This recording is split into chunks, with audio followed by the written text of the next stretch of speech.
In this video, we are going to be addressing a few topics, and one of them is the existence of a multiverse or multiverses.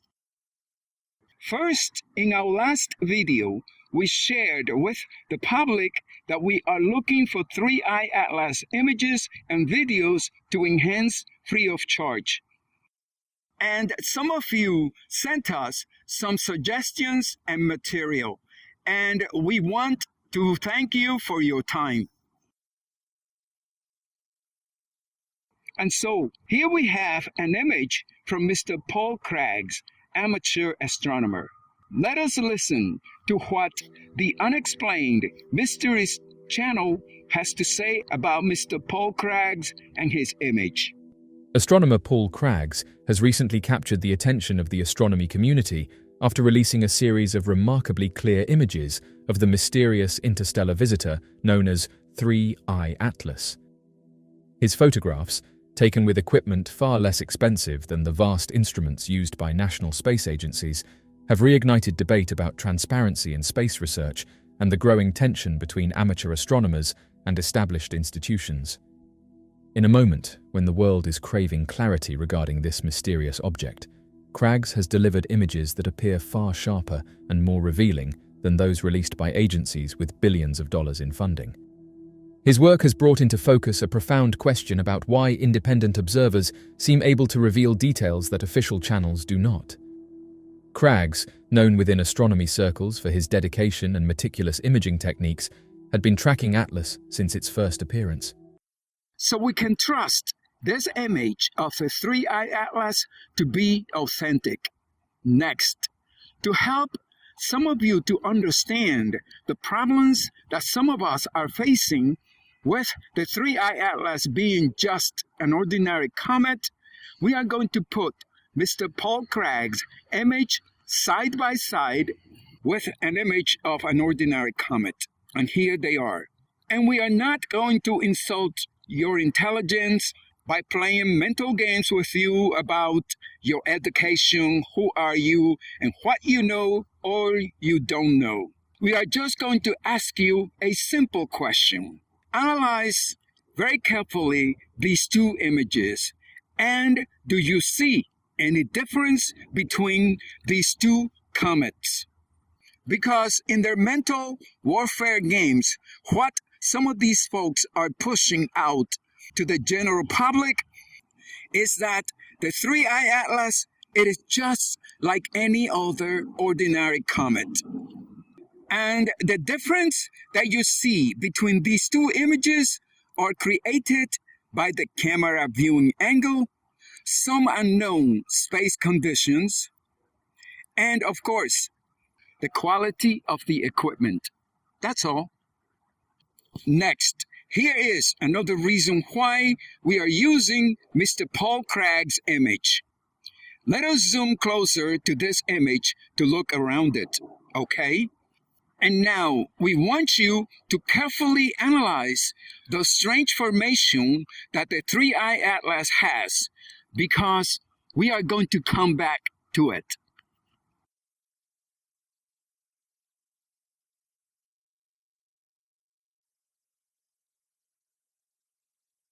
Next, this image, it seems to be missing something, because there are some effects in the images of the 3i Atlas that we did of ray astrophotography that we don't see here. Could these effects be here but hidden from the human eyes? Let us go to some of our infrared settings to see what else is here. And here it is. Now this image, it looks more so like the ones we showed in the enhancing video that we did of ray astrophotography. And now what we are going to do, it is to zoom real close to this image to show you something. Study the center of the 3i Atlas. Do you see the sunken effects of a bathtub that the 3i Atlas has? This is a hole that we see in the middle of the 3i Atlas. And the greenish area around it and the rest of the effects that you see. It is some sort of vortex of energy that we have shown you in the images that we enhanced to make an enhanced video from the raised astrophotography material. In this picture, Mr. Paul Craggs managed to capture the physicality of the 3I Atlas vortex of energy itself, but he did not take a picture of the object that is creating it. Now take a look at these other images taken from the same Unexplained Mystery Channel video. These images, after our infrared effects, they all seem to be showing some sort of hole in the middle. This is not a coincidence. This is another one of ray astrophotography video that we have made by converting Ray's original video into 4K images. And we are displaying it in a full-size screen for us to give you a good analysis of this 3I Atlas phenomenon. Notice the umbrella type cloud of light and energy that the 3I Atlas seems to be generating and projecting thousands, if not hundreds of thousands of miles around itself. When or where has anyone ever seen a comet of any type doing something like this? Because through the process of the burning gases that an ordinary comet projects its illumination and effects, it is impossible for any type of ordinary comet to generate the amount of energy that we see the 3I Atlas generating in this video taken by ray astrophotography. From our 4K images, we made a 4K video.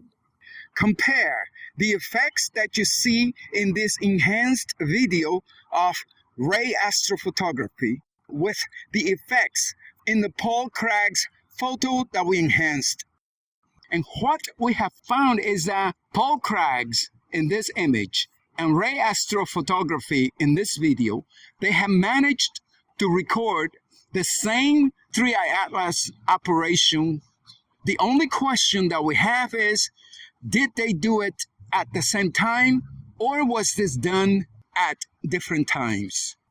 And as we said in our other videos, in this video, we are looking at some sort of vortex of energy created by an object or objects, because in this video, we can see various shapes of things that look like different objects around the 3I Atlas.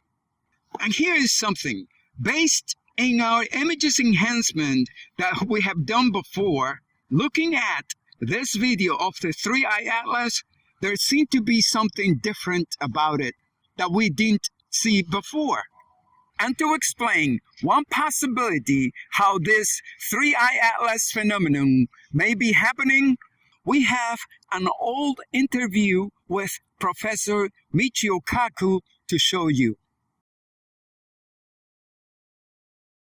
I just wondered, though, whether when you talked about it's like Copernicus saying that the Earth isn't the way we thought of it before, and that the sun doesn't go round us, it's the other way around, and these religious examples, you sound like a heretic. And heretics get burned at the stake. We don't believe you. You can't. You're upsetting the natural order. Well, in 1600, Giordano Bruno, a former Catholic priest, was burned alive by the Catholic Church for saying precisely these things. He talked about parallel worlds in outer space, other suns, and what could be more innocent than the idea of alien civilizations out there in the heavens? But think about it. If you do believe in these parallel worlds in space, the Church would say to itself, is there a Pope? Is there a Trinity? Pope. Is there a parallel Christ? Is there a parallel saints? How many saints are there in outer space? How many popes? Which pope has religious jurisdiction over any other pope? The mind goes crazy thinking about the religious implications of parallel worlds, so the Church simply burned him alive. Explain, because one of the most difficult concepts to grasp in your book is this question of parallel worlds and where they are, where these other dimensions are. Everybody knows something is wide and tall and understands the concept of time. But where's this parallel universe? They're actually in our living room. When I was a child growing up outside San Francisco, I used to look at the carp in the Japanese tea garden. I used to spend hours imagining what would it be like to live in two dimensions. A very shallow pond, fish could swim forward, backward, left, right, their eyes were to the side, but the concept of up into the third dimension, up into hyperspace made no sense to any fish. And I imagined a scientist there saying, bah, humbug. Anyone who talks about the world of up is talking science fiction. And then I imagined as a child grabbing this fish scientist, lifting the fish scientist into hyperspace, where the fish scientist would see other ponds, parallel ponds, beings moving without fins, beings breathing without water, that is us, a new law of physics. Now, H.G. Wells, in his novel, The Invisible Man, no one ever reads it carefully to find out how H.G. Wells envisioned invisibility. He envisioned it through the fourth dimension. If I have two parallel sheets of paper, like two ponds, I have us in one universe, but I have another one hovering, just hovering inches above our universe. Light goes underneath the invisible man, so he is invisible, but he could look down on us. So we think that anyone in a higher dimension could be visible to us via its gravity. Gravity does seep across universes. As we listened to Professor Kaku, we were thinking, what if the fish doesn't want to look up above it? Our point is, maybe this is the situation that we are facing with the three-eye atlas today. Because in the analogy of the fishes inside the pond, we are the fishes inside the pond. And the three-eye atlas, it is the one trying to pick us up, to get us outside the pond and to look around, to understand that we are not alone in this universe. The three-eye atlas, it is pointing out to the existence of some sort of multiverse or another reality outside the human knowledge. And why will they be so afraid to face the potential reality of the multiverse? Because reality and fantasy are very different from each other's. For example, for those of us who live in large metropolitan cities, when we think of lions in our fantasy world, we think of it to be formidable, beautiful, and gracious animals. But what will happen if tomorrow morning, as you head out to work, you open up your front door to leave your house, and there, in front of you, there is a big, ferocious lion? A lion that can destroy your world apart in a matter of seconds.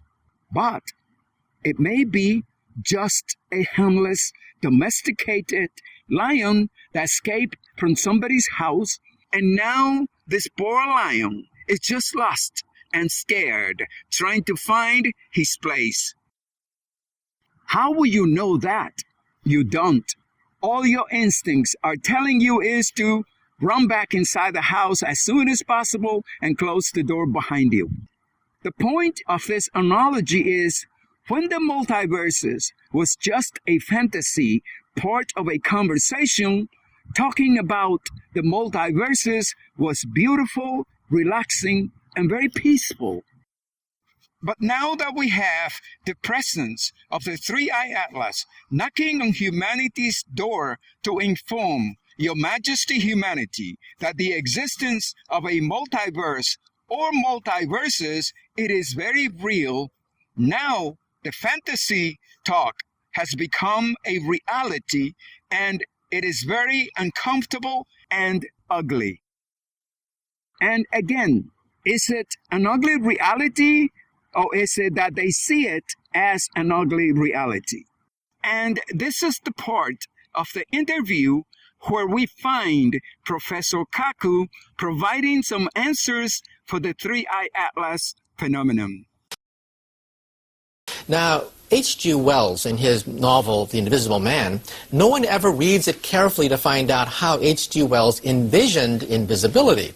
He envisioned it through the fourth dimension. If I have two parallel sheets of paper, like two ponds, I have us in one universe, but I have another one hovering, just hovering inches above our universe. Light goes underneath the invisible man, so he is invisible, but he could look down on us. So we think that anyone in a higher dimension could be visible to us via its gravity. Gravity does seep across universes. Is this what is happening between the planet Earth and the Three-Eye Atlas today? Is the Three-Eye Atlas moving in another dimension, and it can see us, but we can only detect the presence of the Three-Eye Atlas. We cannot see its physicality. And while we can detect the physicality of the Three-Eye Atlas, we cannot see it nor explain it. Because every scale model that humans have used to try to explain the Three-Eye Atlas as an ordinary comet has failed or fallen apart. And this is because, according to Professor Kaku, what we see of the Three-Eye Atlas, it is a gravitational energy form. And so we ask, did Professor Kaku, back in 2009, over 15 years ago, provide the scientific world with some of the answers to the problems that humanity is facing today in trying to understand the Three-Eye Atlas phenomenon?